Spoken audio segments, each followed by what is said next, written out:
people about their mental health. Okay. So के भन्छ यसमा चाहिँ हामीले आज चाहिँ के गरेको छौं भन्दाखेरि though we have given the destination till Maniram Monastery, so we will not be covering that distance. त्यो त्यत्रो डिस्टेन्स हामी कभर गर्दैनौँ.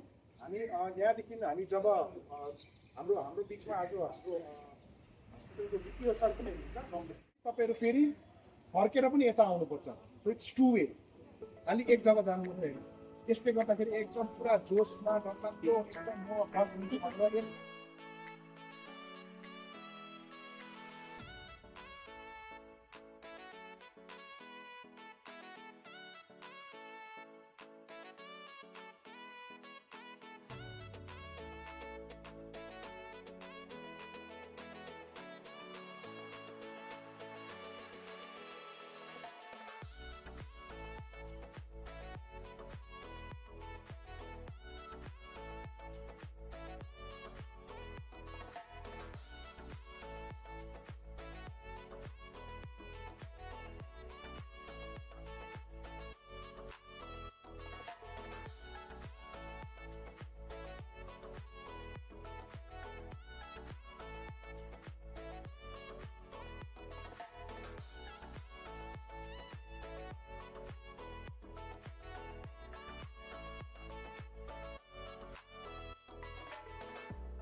एकदम खुसी लाग्दैछ है. एकदम प्र्याक्टिस हुँदै कस्तो कुदेको थिएँ. त्यसमा हुनु सकेन 5 किलोमिटरमा चाहिँ अब सोचे ट्राई गर्नुहोस्.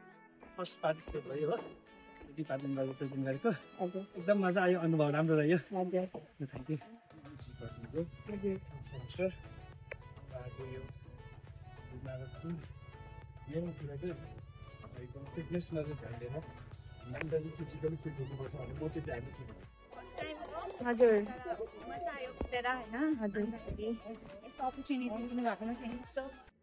हेलो नमस्ते, म प्रशान्ति प्रधान आरआरसी रेड रिभर क्लबको सिक्किम अल्पाइन युनिभर्सिटीमा नोडल टिचर हुँ. र आज हामीले वर्ल्ड एड्स डे मनाएको थियौँ. डिफ्रेन्ट यहाँनिर collaboration GSW, mental health and wellbeing cell अनि आरआरसी नशामुक्त भारत सबै मिलेर हामीले है अनि स्याक्ससँग पनि मिलेर हामीले यहाँनिर वर्ल्ड एड्स डे मनायौँ. साथसाथै म्याराथन साथसाथै हामीले एचआइभी टेस्टिङको पनि हामीले यहाँ सानो बुथ राखेको थियौँ है.